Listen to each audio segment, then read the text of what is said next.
தாயின் கருவிலே உருவாகும் முன்னரே அறிந்து எங்களை தேர்ந்த தெய்வமே, பாவியாகினும் பச்சை பிள்ளையாகினும் அர்ச்சித்திருக்கின்றே, கற்பித்திருக்கின்றே. பிரியமான சகோதர சகோதரிகளே, இந்த வாரத்தின் முதல் சனிக்கிழமை வணக்க மாதத்தை ஆரம்பித்திருக்கின்றோம். இந்த முதல் சனிக்கிழமையினுடைய திருப்பலியானது இந்த கொரோனா வைரஸினால் இறந்த ஒவ்வொருவருக்காகவும், குறிப்பாக நம்முடைய இந்தியாவில் மரித்த ஒவ்வொருவருக்கும் உலகம் முழுவதும் ஏறக்குறைய 2,75,000 மேற்பட்டோர் இறந்திருக்கின்றார்கள். மற்றும் இந்த நோயினால் அவதியுறுகின்ற ஒவ்வொருவருக்காகவும் இத்திருப்பலியில் விசேஷமாக செபிப்போம். தந்தை மகன் தூயாவியின் பெயராலே ஆமென். நம் ஆண்டவராகிய இயேசு கிறிஸ்துவின் அருளும் கடவுளின் அன்பும் தூயாவியாரின் நட்புறவும் உங்கள் அனைவரோடும் இருப்பதாக, உம் ஆன்மாவோடும் இருப்பதாக. சகோதர சகோதரிகளே, இன்றைய வாசகமானது அன்னை மரியாளுக்கென்று விசேஷமாக எடுக்கப்பட்ட இறை வார்த்தைகள். இன்றைய 2 வாசகமும் நாம் எப்பொழுதுமே அடுத்தவருடைய அழுக்குரலை கேட்கக்கூடியவர்களாக, உதவி செய்யக்கூடியவர்களாக வாழ அழைக்கப்படுகின்றது. எப்பொழுதுமே அடுத்தவருக்காக நம்முடைய கரங்களை விரிக்கக்கூடியவர்களாக இருக்க வேண்டும் என்று. ஆகவேதான் நம்முடைய உடம்பிலே அனைத்து பாகங்களும் இருக்க நம்முடைய நாவை மட்டும் எப்பொழுதுமே ஆண்டவர் குளிர்ச்சியாக வைத்திருக்கின்றார். அதற்கான காரணம், அது எவ்வாறு குளிர்மையாக இருக்கின்றதோ அதே போல நம்முடைய வாயிலிருந்து வருகின்ற ஒவ்வொரு சொற்களும் அடுத்தவருடைய இதயத்தை குளிர்மைப்படுத்தக்கூடியதாக இருக்க வேண்டும் என்பதற்காக. எனவே இப்படிப்பட்ட தருணங்களில் நாம் அடுத்தவருக்கு உதவி செய்ய மறுத்த நேரங்களுக்காக மனவருந்தி இறைவனிடம் அன்றோம். எல்லாம் உள்ள இறைவனும் சகோதர சகோதரியின்படமும் நான் பாவி என்று ஏற்றுக்கொள்கிறேன். ஏனெனில் என் சிந்தனையாலும் சொல்லாலும் செயலாலும் கடமையில் தவறியதாலும் பாவங்கள் பல செய்தேன்.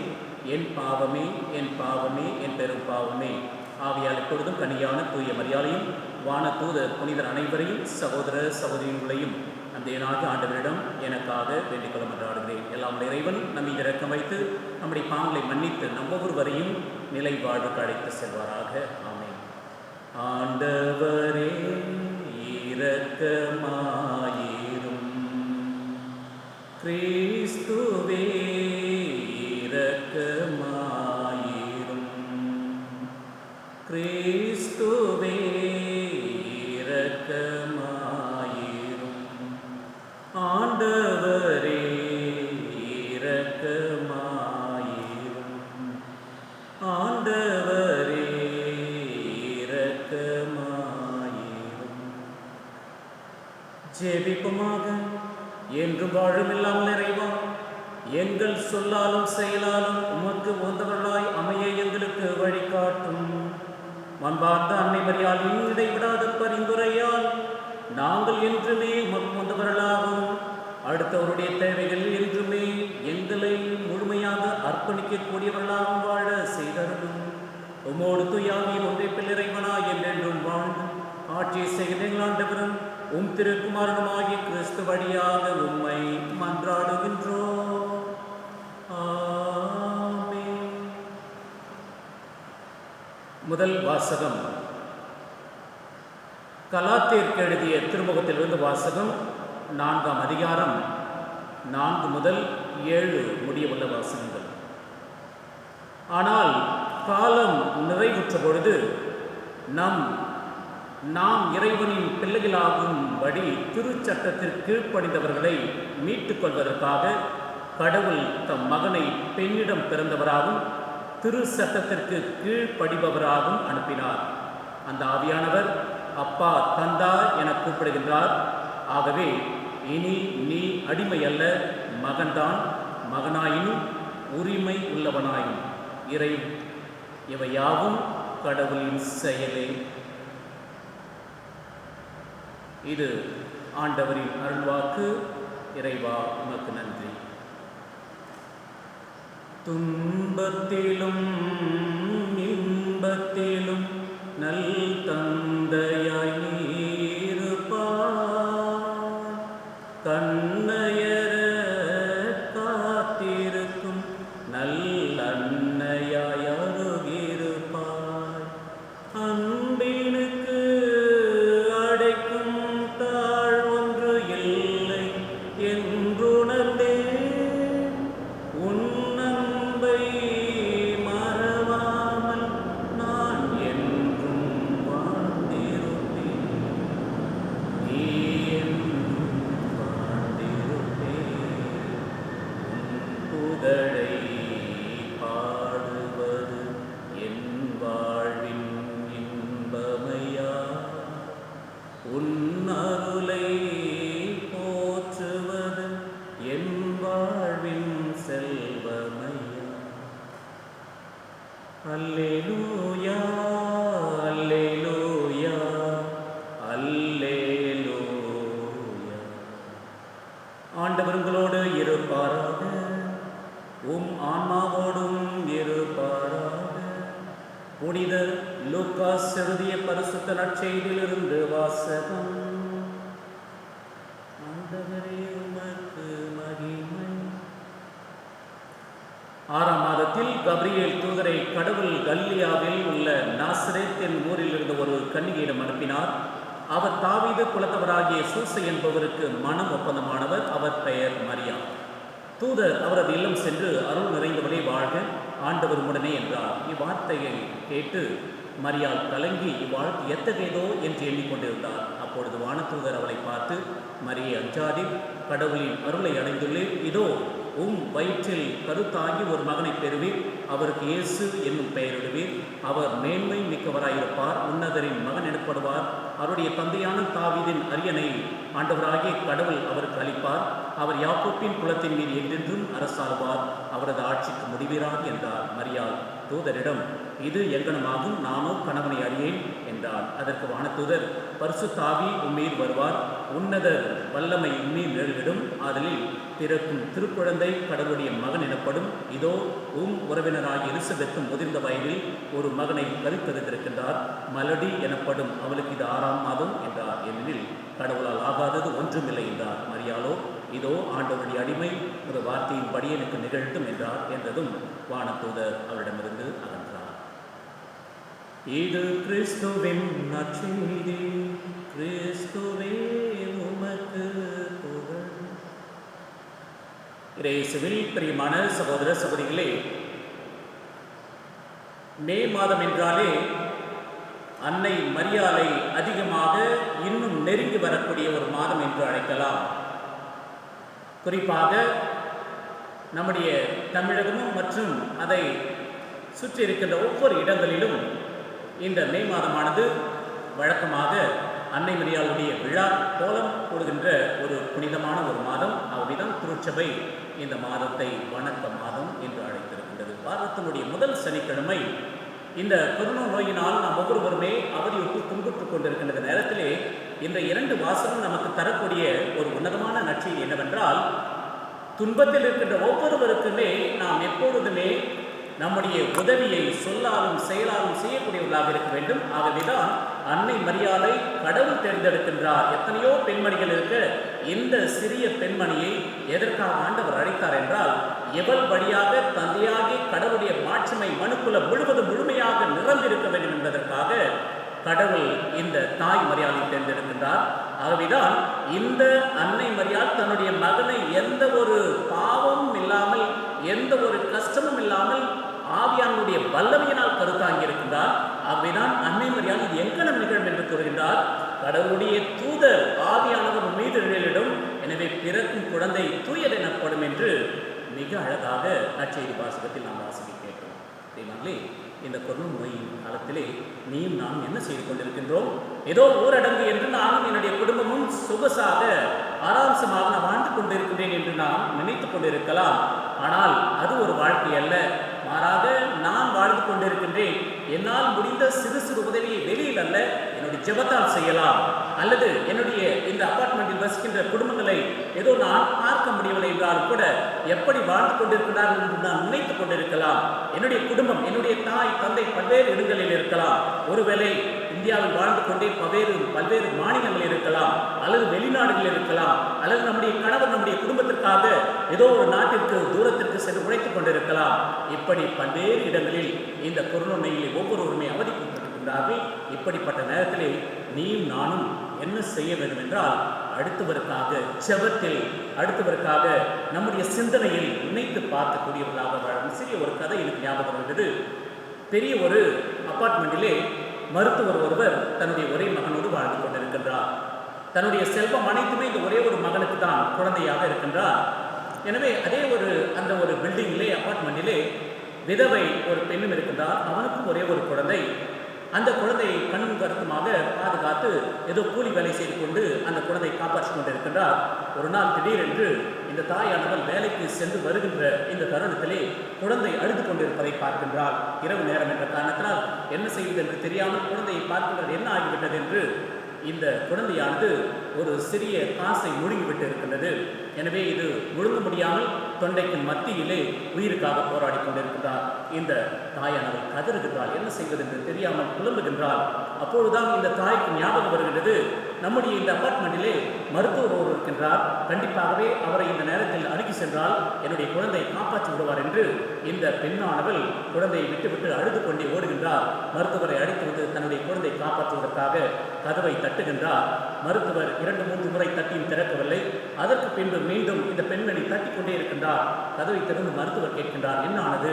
இப்படி என்னுடைய குழந்தை காசு முழுகிவிட்டது, உயிருக்காக போராடி கொண்டு தயவு செய்து காப்பாற்றும் என்று. இது என்னுடைய நேரம் அல்ல, என்னுடைய ஓய்வு நேரம், எனவே நான் வர முடியாது என்று அழுது புலம்பியும் கூட இந்த மருத்துவர் வரவில்லை. இந்த தாயானவள் மீண்டும் தன்னுடைய அந்த அறைக்கு செல்வதற்கு முன்பாக குழந்தை இறந்து விடுகின்றது. பிரியமானவர்களே, கதை முடியவில்லை, தொடர்கின்றது. பல நாட்களுக்கு பின்பு, பல மாதங்களுக்கு பின்பு இந்த மருத்துவருடைய குழந்தையும் இப்படி அவதிக்கு தத்தளித்துக் கொண்டிருக்கின்றது. ஏறக்குறைய இறக்கும் தருவாயில் இருக்கின்றது. யாரும் உதவி செய்யவில்லை. இறுதியாக கடவுளை நம்பி கடவுளை கூவி அழைக்கின்றார். கடவுளே, எனக்கு ஒரே ஒரு மகன் தான், இந்த செல்வம் அனைத்தும் வீணாக்கிவிடும், இந்த குழந்தையை காப்பாற்றும் என்று கடவுளுடைய குரல் கேட்கின்றது. உன்னுடைய கதவை அந்த விதவை பெண்ணானவள் தன்னுடைய குழந்தைக்காக கதவை தட்டி கொண்டு காப்பாற்றும் என்று கேட்டபொழுது உனக்கு கேட்கவில்லை. அந்த நேரத்தில் ஓய்வு நேரம் என்று அவளை புறக்கணித்தால், அதே போலதான் இப்பொழுதும் நான் கூறுகின்றேன், நீ அவதி வருகின்றாய். உனக்கு இப்பொழுது துன்பம் என்றால் என்னவென்று தெரிந்திருக்கும் என்று நினைக்கின்றேன். எனவே என்னாலும் காப்பாற்ற முடியாது என்று சொன்னதாக ஒரு கதை இருக்கிறது. அந்த மருத்துவருடைய குழந்தை இறந்து விடுகிறது. பிரியமானவர்களே, ஏதோ கடவுள் பழி வாங்கக்கூடியவர் அல்ல. மாறாக அவருடைய அன்பானது, அவருடைய கோபமானது சிறிதளவு, அவருடைய அன்பானது பறந்து விரிந்திருக்கக்கூடியது. ஆகவேதான் இப்படிப்பட்ட இந்த கொரோனா நோயிலும் கூட அவர் நம்மை தண்டிக்கவில்லை, அன்பு செய்கின்றார், அரவணைக்கின்றார், பாதுகாக்கின்றார். இதை மனதில் கொண்டு இத்திருப்பலியில் தொடர்ந்து ஜெபிப்போம். குறிப்பாக இந்த கொரோனா நோயினால் இறந்திருக்கின்ற ஒவ்வொருவருக்காகவும் சிறப்பாக ஜெபித்து இறைவன் தொடர்ந்து அவர் ஒவ்வொருவருக்கும் நீத்திலை பாய்ச்சி அருளவும் அவருடைய குடும்பத்தார் அமைதியும் சமாதானத்தையும் தர இத்திருப்பலியில் தொடர்ந்து ஜெபிப்போம். இறைவன் தாமே உங்களுடைய குடும்பத்தையும் அன்னை மரியாள் வழியாகவும் கோடி அற்புதம் புரிகின்ற பதுவை அந்தோனியார் வழியாகவும் நிறைவாக ஆசீர்வதிக்கட்டும். ஆமென்.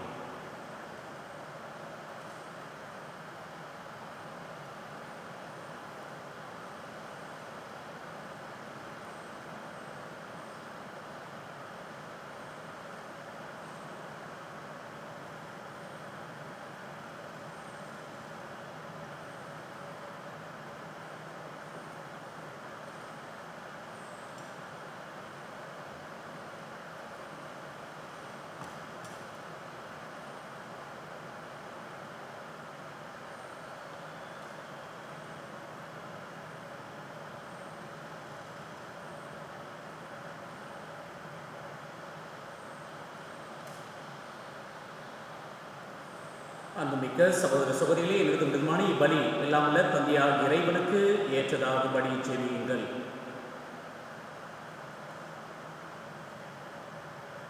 ஆண்டவர் தமது திருப்பெயரின் புகழ்ச்சிக்காகவும் மாட்சிமைக்காகவும் தமது நன்மைக்காகவும் திருச்சபையின் அனைத்து நலனுக்காகவும் கையின்று பலியேற்றுக் கொள்வராக. செபிப்போமாக.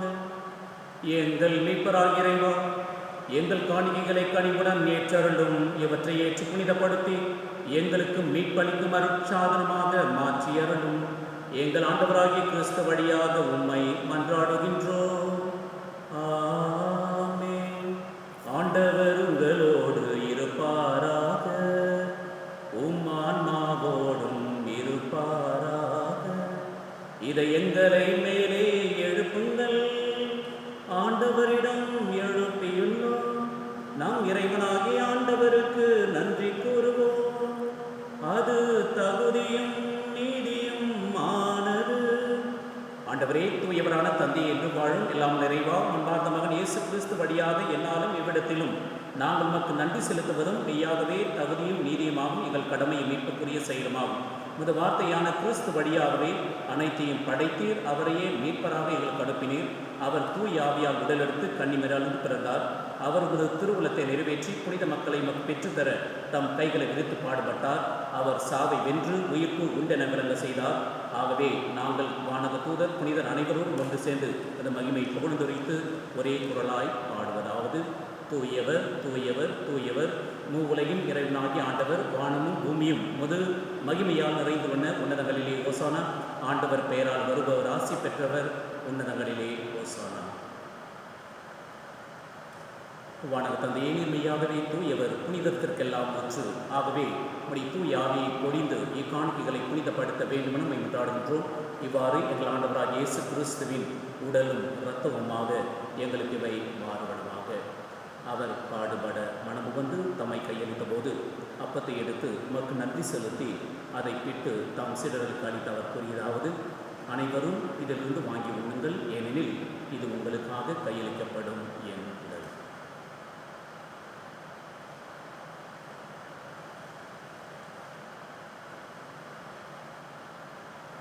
அவ்வனமே உணவருந்திய பின் கிண்ணத்தை எடுத்து மீண்டும் நன்றி கூறி தம் சீடர்களுக்கு அளித்து அவர் கூறியதாவது: அனைவரும் இதை வாங்கி பருகுங்கள், ஏனெனில் இது புதிய நித்திய உடன்படிக்கைக்கான ரத்தம். இது பாவ மன்னிப்புக்கென்று உங்களுக்காக எல்லோருக்காகவும் சிந்தப்படும். இதை என் நினைவாக செய்யுங்கள்.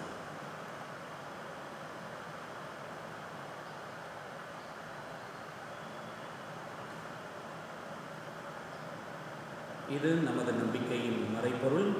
ஆண்டவரே, தேவரீர் வருமளவும் உமது இறப்பினை அறிக்கையிடுகின்றோம், உமது உயிர்ப்பினையும் எடுத்துரைக்கின்றோம். ஆகவே இறைவா, நாங்கள் கிறிஸ்துவின் இறப்பையும் உயிர்ப்பையும் நினைவு கொண்டு வாழ்கின்ற அப்பத்தை மீட்பளிக்கும் கிண்ணத்தையும் உமக்கு கொடுக்கின்றோம். உம் திருமணின்று ஊழியம் புரிய தந்தவளை ஏற்றுக்கொண்டு எனவே உமக்கு நன்றி செலுத்துகின்றோம். மேலும் கிறிஸ்துவின் உடலிலும் ரத்தத்திலும் பங்குள்ள எங்களை தூய ஆவி ஒன்று சேர்க்க வேண்டும் என உம்மை தாழ்விடம் என்றாடுகிறோம். இறைவா, உலகெங்கும் பரவியிருக்கின்ற திருச்சபையை சிறப்பாக எங்கள் திருத்தந்தை பிரான்சிஸ், எங்கள் பேராயர் ஒவ்வொல், என ஆய்வல், திருப்பணியாளர், துறவியர், கண்ணியர், வேதியர், பொது நிலையினர் ஆகியோரும் இது கூடியிருக்கின்ற ஒவ்வொரு குடும்பத்தையும், குறிப்பாக இந்த திருப்பலியை காணொலியாக சந்திக்கின்ற ஒவ்வொருவரையும், இந்த திருப்பலியில் பங்கேற்கின்ற ஒவ்வொருவரையும் அந்த குடும்பத்தாரின் மீதாமை நிறைவாக ஆசீர்வாத அன்பு நிறைவு பெற செய்தவர்களும், இறந்து போன எங்கள் சகோதர சகோதரிகளும் இறந்தோர் அனைவரையும் நினைக்கொண்டு ஒளிமிக்கும் திருமணம் ஏற்றுக்கொள்ளும். எங்கள் அனைவரும் இரக்கமாயிரும். இறைவனின் கன்னித்தாயான மாட்சிமிக்க மரியாள் புனித அப்போஸ்தலர் இவ்வுலகில் உமக்குமுதவளாய் வாழ்ந்த புனிதர் அனைவருடன் நாங்களும் நிலையான வாழ்க்கை உண்மை கொண்டு உன் திருமகன் இயேசு கிறிஸ்து வழியாக பொழுதேத்து வரமருள மேற்கொள்கின்றோம். இவர் வழியாக இவரோடு இவரில் எல்லாம் வல்ல இறைவனாகிய தந்தையே, தூய ஆவியின் ஒன்றிப்பில் எல்லா புகழும் ஆட்சியும் என்றென்றும் உமக்கே உரியதே. ஆமென், ஆமென், ஆமென்.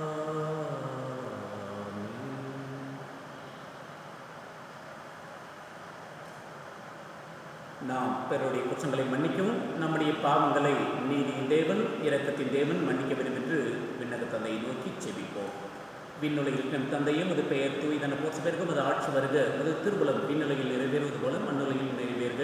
எங்கள் அன்றாட உணவை இன்று எங்களுக்கு தாரும், எங்களுக்கு எதிராக குற்றம் செய்தோரை நாங்கள் மன்னிப்பது போல எங்கள் குற்றங்களை மன்னித்தரலும், எங்களை சோதனைக்கு உட்படுத்தாதையும் தீமையில் இருந்து எங்களை விடுவித்தரலும்.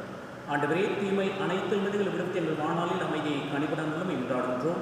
உமது இரக்கத்தின் உதவியாக நாங்கள் பாவத்திலிருந்து எப்பொழுது விடுதலை பெற்று ஆதரவு கலக்கும் மிச்சு நலமாயிருப்போமாக. நாங்கள் இருக்கும் பேரின்ப வாழ்வில் மீட்பராகிய இயேசு கிறிஸ்துவின் வருகைக்காகவும் மகிழ்ச்சியுடன் காத்திருக்கின்றோம்.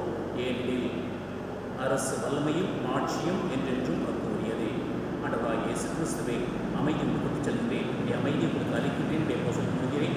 உடைய பாவங்களை பாராமல் திருச்சபையின் விசுவாசத்தை நோக்கி எங்களுக்கு அமைதி ஒற்றுமை தந்தரல திருமணம் பன்னீராக என்று வாழ்ந்து ஆட்சி செய்தவர் நீரே. ஆமென். ஆண்டவருடைய அமைதி உங்கள் அனைவரோடும் என்றும் இருப்பதாக, உம் ஆன்மாவோடும் இருப்பதாக. ஒருவர் உரை மாற்றி பகிர்ந்து கொள்வோம். உலகின் பாவங்களை போக்கும் இறைவன் செம்மறியே எங்கள் மேல் இரக்கமாயிரும். உலகின் பாவங்களை போக்கும் இறைவனின் செம்மறியே எங்கள் மேல் இரக்கமாயிரும். உலகின் பாவங்களை போக்கும் இறைவனின் செம்மறியே எங்களுக்கு சமாதானத்தை தந்தரும்.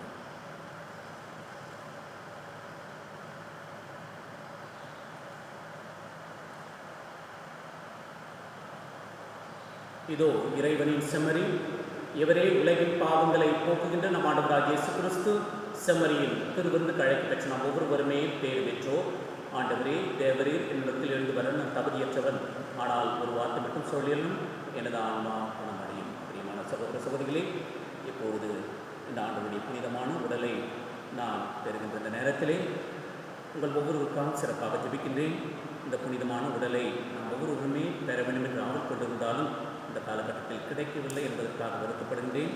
இருப்பினும் இந்த காணொலி வழியாக நீங்கள் இந்த திருப்பலியில் கலந்து கொண்டதற்காக நன்றி செலுத்தி, தொடர்ந்து இறைவன் இத்தனை நாட்களாக என்னுடைய இல்லத்தில் வந்ததற்காக நன்றி செலுத்தி, இனியும் எனக்காக வருவார், எனக்காக பிறந்தார், எனக்காக மரித்தார் என்ற அந்த ஒரு உண்மையை ஏற்றுக்கொள்வோம். இந்த புனிதமான இந்த திருவிருந்த நேரத்திலே நம் ஒவ்வொருவருக்காகவும், குறிப்பாக நம்முடைய சொந்த பந்தத்திற்காகவும், நம்முடைய குடும்பத்தில் மரித்தவருக்காகவும் விசேஷமாக சிறிது நேரம் கண்களை மூடி செல்வோம்.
அருள்நிறைந்த மரியே வாழ்க, ஆண்டவர் உடனே பெண்களுள் ஆசி பெற்றவனே, உடைய திருவயிற்றின் கனியாக இயேசுவும் ஆசி பெற்றவரே. புனித மரியே, இறைவனின் தாயே, பாவிலா இருக்கிறவங்களுக்காக இப்பொழுதும் இறக்கும் வேலையில் வேண்டிக் கொள்ளும். ஆமென். அருள்நிறைந்த மரியே வாழ்க, ஆண்டவர் உடனே பெண்களுள் ஆசி பெற்றவனே, உடைய திருவயிற்றின் கனியாக இயேசுவும் ஆசி பெற்றவரே.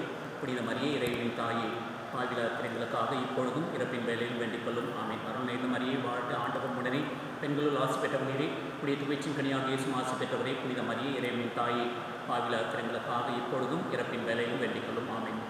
தந்தைக்கும் மகனுக்கும் தூய ஆவியாருக்கும் மகிமை உண்டாவதாக. தொடக்கத்தில் இருந்தது போல இப்பொழுதும் எப்பொழுதும் என்றென்றும் இருப்பதாக. வாழ்க வாழ்க வாழ்க மரியே, வாழ்க வாழ்க வாழ்க மரியே. ஜெபிக்குமாக. இறைவா, உமது வார்த்தை என்னும் ஒளியில் எங்களுக்கு நல்வழி காட்டினீர். உமது உணவால் எங்களுக்கு வாழ்வளித்தீர். இக்கொடைகளால் நாங்கள் எப்பொழுதும் பெருமை கொள்ளவும், அதற்கேற்ப இந்த அன்னை மரியாதை போல துன்பத்தில் வாழ்கின்ற ஒவ்வொருவருக்குமே என்றுமே துணை புரியக்கூடிய நல்ல மனதையும் இத்திருவிருந்து வழியாக எங்களுக்கு தந்தருளும். எங்கள் ஆண்டவராகிய கிறிஸ்து வழியாக உம்மை மன்றாடுகின்றோம். ஆண்டவர் உங்களோடு இருப்பாராக, உமான்மாவோடும் இருப்பாராக. எல்லாம் வல்ல இறைவன் தந்தை, மகன், தூயாவி உங்களையும் உங்களுடைய குடும்பத்தையும் உடைய குழந்தைகளையும் நிறைவாக ஆசீர்வதிப்பாராக.